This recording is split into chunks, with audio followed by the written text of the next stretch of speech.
베드로전서 2장 1절부터 3절까지 말씀 제가 대신 봉독해 드리겠습니다. 하나님 말씀을 들으십시오. 그러므로 모든 악독과 모든 기만과 외식과 시기와 모든 비방하는 말을 버리고 갓난 아기들같이 순전하고 신령한 젖을 사모하라. 이는 그로 말미암아 너희로 구원에 이르도록 자라게 하려 함이라. 너희가 주의 인자하심을 맛보았으면 그리하라. 아멘. 우리 이어서 빌립보서 베드로전서 2장 말씀을 그 책갈피로 좀 표시를 해두고 빌립보서 2장 12절 13절 함께 보겠습니다. 320쪽입니다. 빌립보서 2장 12절 13절 제가 읽어드리겠습니다. 그러므로 나의 사랑하는 자들아, 너희가 나 있을 때뿐 아니라 더욱 지금 나 없을 때에도 항상 복종하여 두렵고 떨림으로 너희 구원을 이루라. 너희 안에서 행하시는 이는 하나님이시니 자기의 기쁘신 뜻을 위하여 너희에게 소원을 두고 행하게 하시나니. 아멘. 우리 베드로전서 2장 말씀으로 다시 넘어오겠습니다. 오늘 이 베드로전서 2장 1절 말씀은 그러므로라는 말로 시작을 하죠. 제가 특별히 서신서 설교하면서 몇 차례 이 신약 성경에서 그러므로라는 말은 굉장히 중요하다. 여러 차례 이렇게 말씀을 드렸습니다. 일단 이 그러므로라는 말의 문자적인 의미, 용례는 앞의 내용에 의거해서 어떤 결론을 내리거나 어떤 행동을 촉구할 때 쓰는 말이죠. 그러므로라는 말을 써서 결론을 내리고 혹은 이렇게 저렇게 하라라고 어떤 행동을 촉구합니다. 그런데 이 베드로전서 1장 2장 1절도 그러므로라는 말로 시작을 하면서 이렇게 말하죠. 모든 악독과 모든 기만과 외식과 시기와 모든 비방하는 말을 버리라. 이렇게 말을 하는 것입니다. 그래서 지금 그러므로라고 말하는 것은 베드로전서 1장의 내용을 의거해서 지금 뭔가 결론과 또 행동을 촉구하는 거죠. 그렇다면 베드로전서 1장에서 우리가 본 내용은 무엇이었습니까? 우리는 이제 복음의 핵심에 대해서 배웠는데 그 복음의 핵심은 하나님께서 우리와 같은 죄인을 위해 그 아들을 십자가 죽음에 내어주시고 또 그 아들께서 흘리신 보배로운 피로 원래 죄로 물든 죄로 인해서 죽을 수밖에 없는 우리를 깨끗하게 하시고 정결하게 하셔서 우리를 구원하셨다는 것이 이제 베드로전서 1장 내용의 핵심이었던 거죠. 그래서 이 복음에 우거해서 우리는 이제 그 구원에 합당한 삶을 살아야 되는데 이제 그 합당한 삶은 무엇이냐면 모든 악독과 모든 기만과 외식과 시기와 모든 비방하는 말을 버리는 것이죠. 그런데 성경은 이렇게 구원받은 우리에게 너희는 무엇을 하지 말라라고만 말하지 않고 우리에게 적극적으로 무엇을 하라라고도 이제 말씀을 합니다. 그 내용이 무엇일까요? 2절 말씀 한 번 더 보십시오. 이렇게 말하죠. 갓난 아기들 같이 순전하고 신령한 젖을 사모하라. 이는 그로 말미암아 너희로 구원에 이르도록 자라게 하려 함이라. 이렇게 말합니다. 즉 구원받은 우리가 이제 해야 될 일은 무엇이냐면 갓난 아기들 같이 순전하고 신령한 젖을 사모해야 된다라고 말을 하는 거죠. 순전하고 신령한 젖을 그 갓난 아기 같이 사모한다는 것은 무엇을 의미하겠습니까? 이것은 이제 비유적인 표현이겠죠. 그러니까 그 내용의 핵심은 무엇이냐면 이제 영적으로 자라야 한다는 거죠.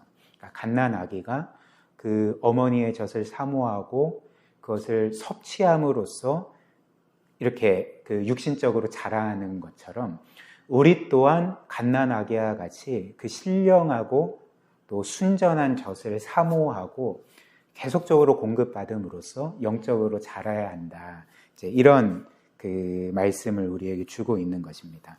그리고 이렇게 영적으로 자라기 위해서는 이제 영적인 공급이 필요하다는 거죠. 순전하고 신령한 젖으로 이렇게 표현되는 영적인 어떤 것을 우리는 계속적으로 공급을 받아야 한다는 것입니다.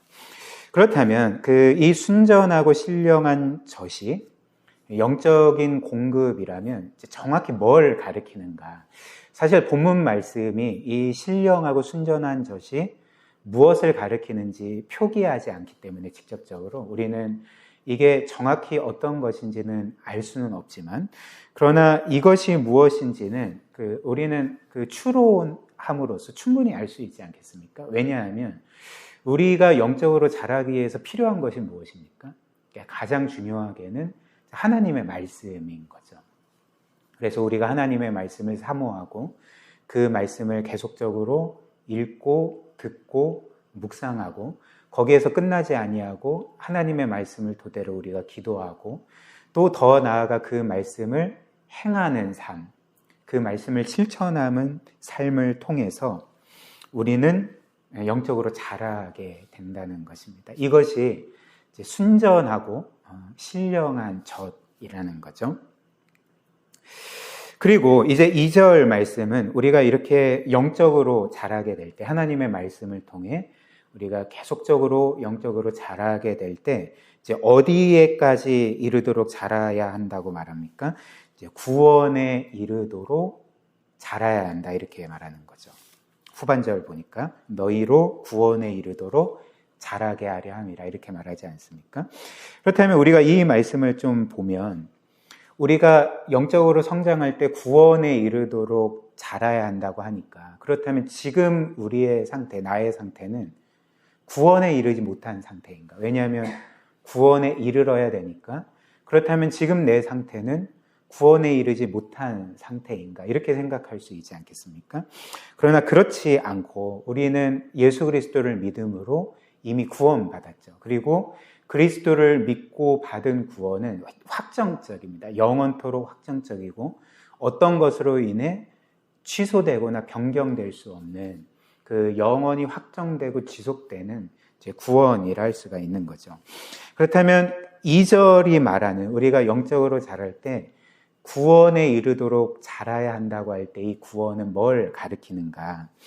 이것은 우리가 예수 그리스도를 믿었을 때 확정받은 그 영원한 구원이라기보다는 우리가 결국에는 하나님 나라에 들어가서 하나님 앞에 설 때에 우리가 그때에는 모든 죄의 영향력으로부터 벗어나고 그리스도처럼 영화롭게 되는 것, 이것을 가리켜서 우리가 이제 최종 구원이라고 말하지 않습니까? 그래서 이 구원에 이르도록, 구원에 이르기까지 이 2절 말씀의 이 구원은 우리가 그리스도를 믿음으로 받는 구원, 확정적인 구원이라기보다는 이제 먼 훗날 우리가 죽어서 하나님 나라에 갈 때, 혹은 주께서 이 세상에 오셨을 때 우리가 이 우주 만물 가운데 이루어진 하나님 나라에서 영화롭게 될 그 구원이라는 거죠. 그러니까 첫 번째 의미가 아닌 두 번째 의미의 구원이라는 것입니다.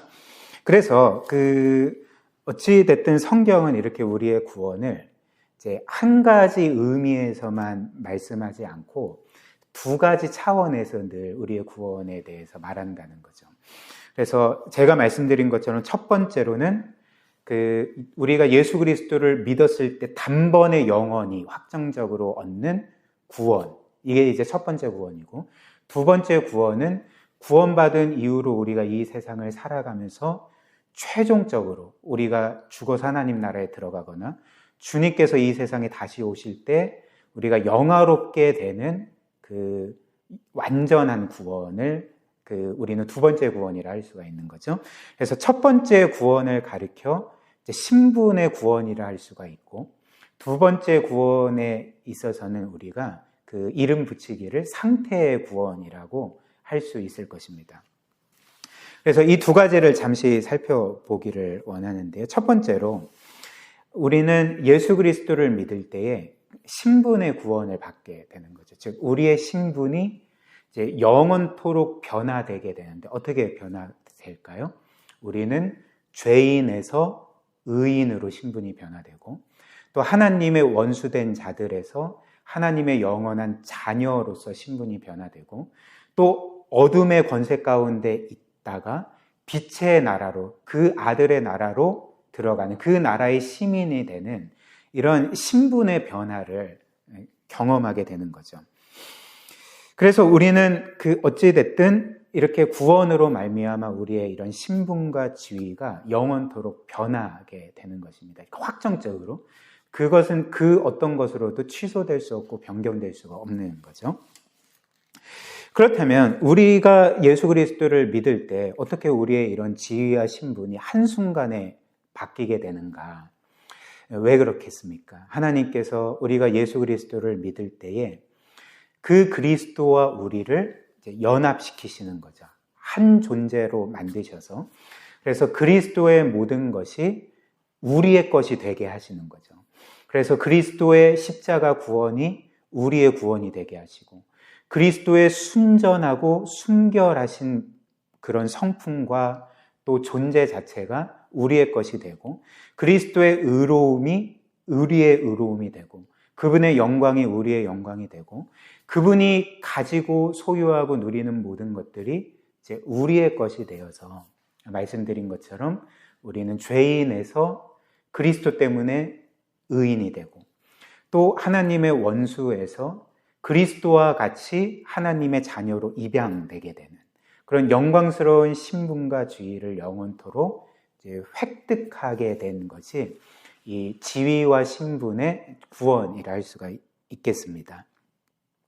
그런데 이제 우리가 한 가지 기억해야 될 것은 무엇이냐면, 여러분들은 이제 신분상, 지위상 죄인이 아닌 거죠. 저를 포함해서. 그리고 우리는 때로는 불의를 행하지만 우리는 불의한 자가 아니라 의로운 자입니다. 그리스도 안에서. 그리스도께서 의로우시기 때문에 그분과 하나 된 우리도 의롭다는 거죠. 근데 실제의 삶에 있어서는 우리는 사실 여전히 죄인으로 살아가게 되고, 그리고 때로는 불의한 자로 살아가게 되고, 영적으로 실패한 자로서 살아가게 되지 않습니까? 그래서 우리에게 이제 필요한 것이 무엇일까요? 우리에게는 이 지위와 신분의 구원만이 필요한 것이 아니라 실제 우리를 변화시키는 상태의 구원이 필요하다는 거죠. 그러니까 두 번째 구원이 필요하다는 것입니다. 그래서 2절 말씀은 이 상태의 구원을 가리켜서 우리가 구원에 이르기까지 영적으로 자라는 것이다, 이렇게 우리에게 알려주고 있는 거죠. 그래서 우리는 이 신분과 지위의 구원을 얻은 이후에 하나님의 말씀대로 살면서, 즉 그 순전하고 신령한 젖을 끊임없이 공급받으며 하나님의 말씀과 기도와 또 하나님과의 영적인 교제와 또 하나님의 말씀대로 사람들을 사랑하고 섬기고 선을 행하고 정직하게 살고 또 이 교회와 지체들을 섬기고 복음을 전하고 또 이런 등등의 모든 그 말씀대로 사는 삶을 통해서 우리의 영혼이 계속적으로 변화되게 되는 거죠. 그래서 상태의 구원이 우리의 삶 가운데 계속적으로 이루어지다가 우리가 이제는 죽어서 하나님 나라에 들어갈 때, 혹은 주께서 지금이라도 당장 이 세상에 다시 오실 수 있는데 주께서 이 세상에 다시 오실 때에 이 우주 만물 가운데 하나님 나라가 완성되면서 우리 또한 이제 영화롭게 되는, 모든 죄의 허물과 영향력에서 완전히 벗어나서 영광스러운 존재가 되는 그때가 이제 우리의 상태의 구원이 완성되는 때라는 거죠. 그래서 오늘 2절 말씀은 그 상태의 구원, 최종 구원에 이르기까지 너희는 영적으로 자라가야 한다, 우리에게 이렇게 말해주고 있는 것입니다. 그래서 이런 이유로 우리가 그 앞서 보았던 빌립보서 2장, 우리가 책갈피로 표시해둔 그 2장 12절 13절 말씀 다시 보시면 이제 이렇게 말하는 거죠. 그러므로 나의 사랑하는 자들아, 너희가 나 있을 때뿐 아니라 더욱 지금 나 없을 때에도 항상 복종하여 두렵고 떨림으로 너희 구원을 이루라. 너희 안에서 행하시는 이는 하나님이시니 자기의 기쁘신 뜻을 위하여 너희에게 소원을 두고 행하게 하시나니. 우리가 어떤 면에서 익숙한 말씀입니다. 과거에도 이제 여러 차례 듣고 또 개인적으로 성경을 읽을 때 늘 보던 말씀이죠. 근데 이 12절은 우리에게 항상 복종하여, 즉 하나님과 그분의 말씀에 복종하여서 두렵고 떨림으로 너희 구원을 이루라, 이렇게 말을 하는 거죠. 그런데 일단은 여기서 너희의 구원을 이루라는 것도 우리가 방금 전에 살펴본 것처럼 우리의 지위와 신분의 구원이 아닌 이제 어떤 구원을 가리킵니까? 이제 상태의 구원을 말하는 거죠. 우리가 점점 성화되어 가는 것. 완성된 구원에 이르기까지 우리가 영적으로 점점 변화되어 가는 그 구원을 이루어 가라, 이렇게 우리에게 권면하고 또 명하고 있는 거죠. 그런데 이 구원을 이루라고 할 때 어떻게 구원을 이루라고 합니까? 12절 다시 보시면 이제 두렵고 떨림으로 너희 구원을 이루라, 이렇게 말하는 거죠. 그래서 아마 많은 성도들이 이 구절을 보면서 두렵고 떨림으로, 순종하며 두렵고 떨림으로 나의 구원을 이루라고, 그러면 어떻게 보통을 생각하냐면, 내가 구원에서 떨어질 수도 있기 때문에, 뭔가 구원에서 탈락될 수도 있기 때문에 두렵고 떨림으로써 나의 구원을 이루어 가라는 말이구나, 이런 것을 나에게 명하는 말씀이구나, 이렇게 보통 생각할 때가 많은 것 같습니다. 그러나 우리가 계속적으로 살펴보는 것처럼 이렇게 두렵고 떨림으로 너희 구원을 이루라고 하는 것은 우리의 구원이 뭔가 취소될 수 있다거나 우리가 구원에서 떨어져 나갈 수 있다는 어떤 가능성을 우리에게 알려주는 말씀이 아니라는 거죠. 우리의 구원은 우리의 순종 여부에 달려 있는 게 아닙니다. 제가 말씀드린 것처럼 우리의 구원은 이미 그리스도의 순종의 결과로서 영원토록 확정된 것이기 때문에, 우리의 순종의 결과가 아닌 그리스도의 순종의 결과로서 우리가 그분을 믿음으로 우리의 이런 신분과 지위 자체가 영원토록 확정되었기 때문에 우리는 사실 구원에 있어서는 두려운 마음으로, 떨리는 마음으로, 뭔가 내가 구원에서 떨어지면 어떡하지? 탈락되면 어떡하지? 이런 두려움을 가질 필요가 없다는 거죠. 그렇다면 여기에서 두렵고 떨림으로 너희 구원을 이루라는 말은 이제 무슨 말이냐면, 이미 너희가 받은 그 구원을 확신하면서 그 구원을 주신 그 창조주 만왕의 왕이신 하나님을 경외하는 마음으로 그분의 말씀에 순종해야 된다. 이런 경외하는 마음으로 순종하며 너희의 구원을 이루어 가야 된다라고 우리에게 명하고 있는 말씀인 것입니다. 그리고 이 두렵고 떨림으로 너희 구원을 이루라는 말이 우리가 구원에서 떨어질 수도 있다는 의미가 아님을 13절이 더 분명하게 우리에게 알려주고 있는 거죠. 13절 한번 보십시오. 이렇게 말하죠. 너희 안에서 행하시는 이는 하나님이시니 자기의 기쁘신 뜻을 위하여 너희에게 소원을 두고 행하게 하시나니, 이렇게 말합니다. 12절에서 순종하여 두렵고 떨림으로 너희 구원을 이루라, 이렇게 말한 후에 곧바로 뭐라고 말합니까? 너희 안에서 행하신 이는 하나님이시다. 그래서 그분이 자신의 기쁘신 뜻을 위해 너희에게 소원을 두고 행하신다. 뭘 행하신다는 것입니까? 그러니까 우리의 구원을 이루어 가신다는 거죠.